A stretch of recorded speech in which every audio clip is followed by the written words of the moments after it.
Hello, everyone, and welcome to The Wrap, brought to you by Michigan Medicine Headlines. I'm Dan Ellman with the Department of Communication. And I'm Jeremy Fallis, also with the Department of Communication. Today, we're going to learn more about diabetes and all the work taking place at the Caswell Diabetes Institute.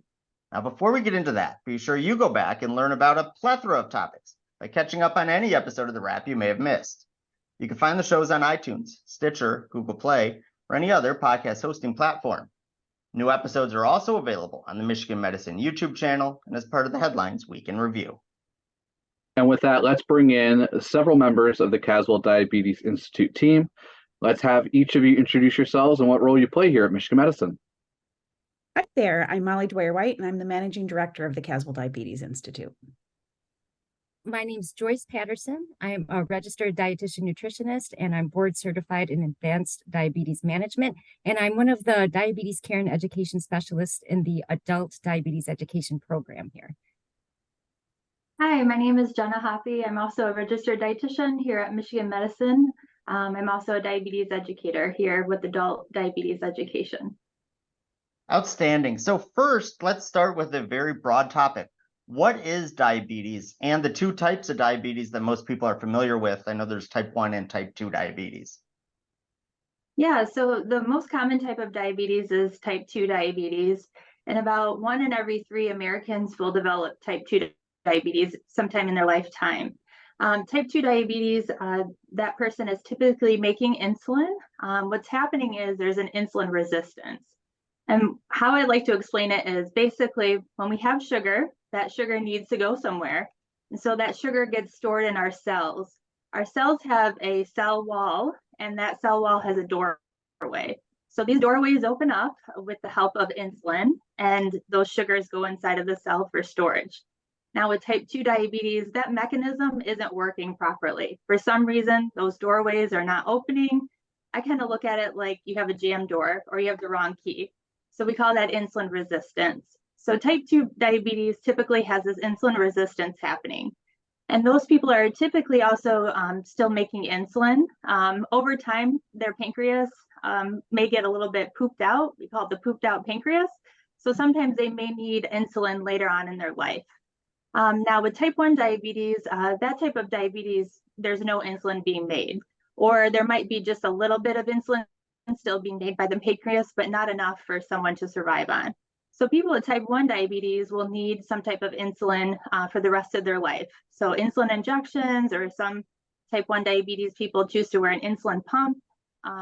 So type 1 isn't as common as type 2. It occurs in about 1 in every 500 people in America. Other types include prediabetes, which is not quite type 2 diabetes. That insulin resistance is still happening, but it's not causing the blood sugars to go as high as it is for type 2. And then we also have gestational diabetes, which is just diabetes during pregnancy, and that's caused by pregnancy hormones creating insulin resistance. So that's basically, in a nutshell, the different types of the most common types of diabetes. The Caswell Diabetes Institute is home to all 4 types of NIH-funded diabetes centers. What are those 4 centers, and what do each of them do? So that is a great question. So just for that broad awareness, and with over 37 million people in the U.S. alone having diabetes, the Caswell Diabetes Institute was created just a couple of years ago in order to support the most rigorous science and how to integrate that with patient-centered care, both in the clinics and in the community. And even with this short amount of time, the University of Michigan is leading the way to prevent, treat, and cure diabetes and its complications. So we work from this idea that we can't only study one aspect of diabetes, but we have to work together to attack every single piece of this disease at the same time.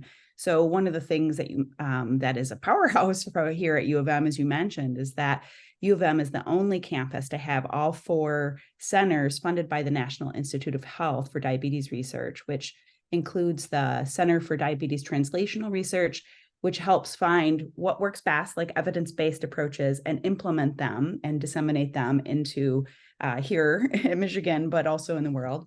The Diabetes Research Center, which really focuses on new discoveries and cutting-edge clinical and basic research.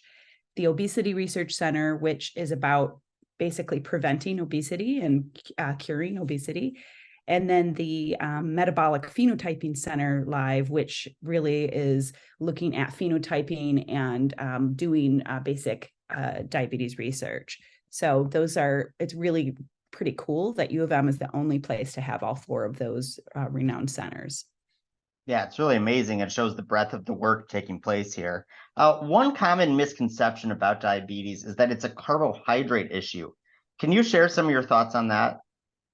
Yeah, one of the most common things that we hear from people with diabetes when they're trying to manage their blood sugar is they might come in and say, well, I've cut out carbohydrates, or what carbohydrates can I have and which carbohydrates should I stay away from? And unfortunately, what ends up happening is people become very nervous with carbohydrates, very leery of them. But one of the I think important pieces of information that people should know is that while carbohydrates do break down into sugar, otherwise known as glucose, the most carbohydrates are actually plant foods. So Jen is going to share later what the different types of carbohydrate foods are, but many of those carbohydrates are providing fiber, vitamins, minerals, excellent sources of antioxidants. But in addition to that, yes, they do break down into glucose, but glucose is not a bad thing either. Glucose is the main fuel for our brain.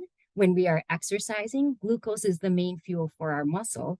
Glucose is so important that for people with diabetes who have experienced hypoglycemia or dangerously low blood sugars, they know that their symptoms are, they can feel very confused. They maybe get a little shaky. Maybe they have heart palpitations, break out in a sweat. They're very desperate for food because the body is driving them to carbohydrates because they need them. And in worst case scenarios, low blood sugar can lead to a seizure, maybe even coma. And so for that reason, we need glucose, and carbohydrates are a very important part of our diet. You already talked about how carbohydrates, help people out, but can you walk us through whether there are healthy carbs that people can consume? Yeah, definitely. There's a lot of different carbohydrates that are considered really healthy for us. I mean, going back to what Joyce said, the brain really needs carbohydrates for energy. It relies on glucose as the main fuel source. That's what it prefers to use. So it's really important that we eat carbohydrates, especially really focusing on ones that are complex carbohydrates that are high in fiber. So that includes, our fruits, our vegetables, our whole grains, whole wheat, trying to do whole wheat bread, whole wheat pasta if we can, brown rice. Other sources of healthy carbohydrates of that high fiber would be beans, lentils, legumes. So there's a variety of different healthy carbs in our diet that we can definitely focus on. Now, the ones that aren't so healthy that we need to just be careful about and have in moderation are obviously going to be like your cookies, your cakes, your donuts, those sweetened beverages like juice and regular pop. So really being mindful about those types of unhealthier carbs in our diet. Yeah, so this is great. This podcast, to me, it feels like diabetes education, but I know that diabetes education is available as part of a diabetes treatment plan once it's diagnosed. Can the 3 of you tell us a little bit more about that and how people can access important diabetes education? Yeah, so here at Michigan Medicine, our adult diabetes education program is a large team of registered dietitians and registered nurses. We are all certified in diabetes care and education, or working towards certification. And in our diabetes education program, we help patients learn about all of the different aspects of managing their diabetes. And it's a lot, from taking their medicine to understanding how to adjust their insulin doses, to understanding how foods affect their blood sugar, and proper meal planning, physical activity, testing their blood sugar, all of the different devices for testing blood sugar, and with that, all of the new and emerging technology that's available, including continuous glucose monitors and insulin pumps. And these days, there's the hybrid closed loop insulin pumps where the continuous glucose monitor and the pumps work together to automatically adjust insulin for even improved diabetes or blood sugar management. It is a great burden for people with diabetes to manage their blood sugar. It's not just avoiding carbs. It's not just nutrition. And the other side of it is it's not just medication. It really takes a lot of concerted effort in all of these areas. And in diabetes education, we try to help patients understand not only how all of these different things affect their blood sugar, but how they can implement strategies in their daily lives in very practical and meaningful ways, so that they can feel like they understand their blood sugars and can manage those highs and lows. Yeah, it does feel like it might be sort of overwhelming, especially if you're recently diagnosed with type 2 diabetes. Joyce and Jennifer, maybe I'll ask this to you. What would sort of be your first piece of advice, or something you would say to somebody who is recently diagnosed with type 2 diabetes, who may be feeling just overwhelmed with all the information coming to them and sort of everything it feels like they're going to have to do moving forward? I think one of the first things they should ask their doctor for is a referral to diabetes education. Again, we help to fill in the blanks between doctor's visits so that they don't feel alone. They don't have to wait 3 months, 6 months to see their doctor for troubleshooting. We are there to help support them and support their doctor in their care. Jenna? Yeah, I think first of all, taking a deep breath, because getting diagnosed with diabetes is really scary, overwhelming. You're going to go through an assortment of emotions. So taking a deep breath, yeah, kind of piggybacking with what Joyce was saying, talking to your doctor, what options do I have for some diabetes education? And at diabetes education, we really can empower that patient to be able to understand about their condition, feel empowered and feel like they, gain the skills and the knowledge to be able to care for their diabetes, to work with their doctor. I feel like it just gives the patient a lot of confidence to go through life, knowing how to properly manage and be successful at caring for their diabetes. Daniel, I'd love to add that also there's a really robust pediatric endocrinology program, and they provide, just the same way the adult care does, in-depth instructions for the patient and the families on how to manage diabetes, also with a focus on how to help families have confidence in managing this complex disease, because it can invoke a lot of fear and uncertainty. And just as Joyce and Jennifer are saying, that it's really important to have that understanding so that there's confidence in being able to manage the disease. And there's so much resources and materials available at U of M to do that. And so they have, in the pediatric side, they have, group classes for children, adolescents, families, and also a transition program for when folks are graduating out of the pediatric program into the adult program, where they'd be meeting with Jennifer and Joyce.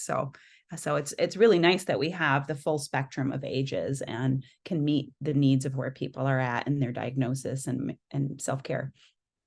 Thank you to each of you for sharing this information. I know I learned a lot. I think our listeners are going to learn a lot, because while it's a common disease, a lot of people have so many questions about it, and this is super helpful to learn so much about all of this. If you want to learn more about this topic, because November is Diabetes Awareness Month, go to mmheadlines.org. That's mmheadlines.org. All right, it's time for the lightning round, when we ask one of our guests 4 quick fire questions. Now, Molly, you're a veteran of the podcast, so you're going to be in the hot seat today. Are you ready to go? I'm ready, I think. Okay, Molly, the weather is getting colder. So here is your first question. What is one thing you try to do each winter to avoid the winter blues? Oh, that one is pretty easy. I just get outside as often. I try to embrace the cold, so I'll get out and cross country ski or take my dogs out. So that's my favorite in the winter. Outstanding. All right, of course, one of the perks of winter is the holiday season. So what is your favorite holiday tradition that you have with your family?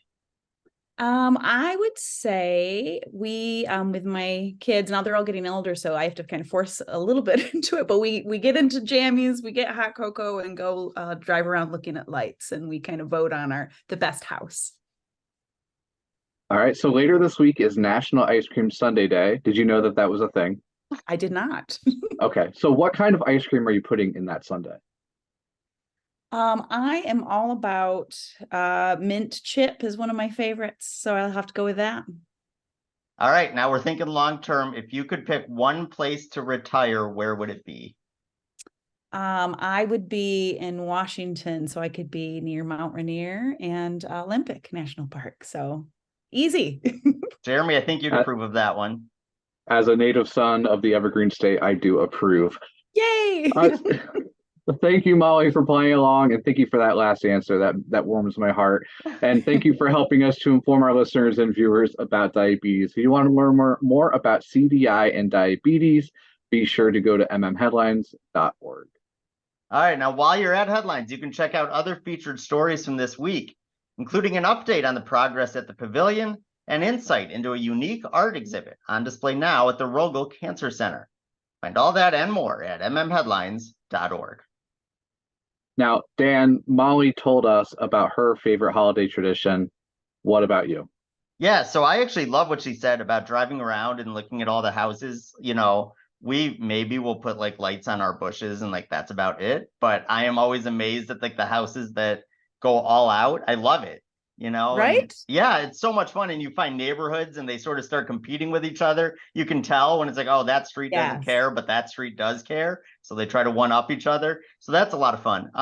In terms of like my family, you know, we do for me, my immediate family, Thanksgiving is our big holiday. So I love Thanksgiving.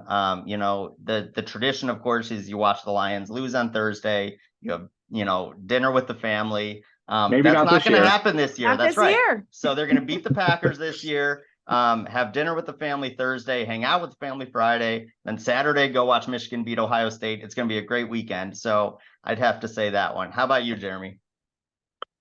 I mean, Thanksgiving is always a lot of fun. It depending on the weather. Like I have a couple friends who try to do like a Thanksgiving golf outing, but it all is weather dependent. But when it comes to December, we usually bake a ton of cookies and we give it out to our family members. And we usually do these big kind of care packages that we send out to all our family members. We have 4 or 5 different recipes. And now that the kids are old enough to help out and, you know, hopefully not lick the spatula too often, it ends up working out pretty well. So that's a lot of fun. All right, so I expect some cookies to show up at my door. Just let me know what type I'll see if it's on the menu. I don't know. And then my last question is, how cold is too cold to go golfing? Generally, I mean, it depends on whether there's snow on the ground and if it's above freezing. But I mean, anything above 30 is usually fair game. Nice. All right, it's time for the weekly trivia contest. This week's question is, how many work groups are going to be formed to help the launch of the D. Dan and Betty Kahn Healthcare Pavilion? Once again, how many work groups are going to be formed to help plan the launch of the D. Dan and Betty Kahn Healthcare Pavilion? You can find the answer in this week's headline story, and once you know it, send it to headlines@med.umich.edu for the chance to win a prize. That's all we have for this week. Thank you to our guests for joining us once again. And thanks as always to our listeners and viewers for everything you do for our patients, families, and each other. We'll see you next time.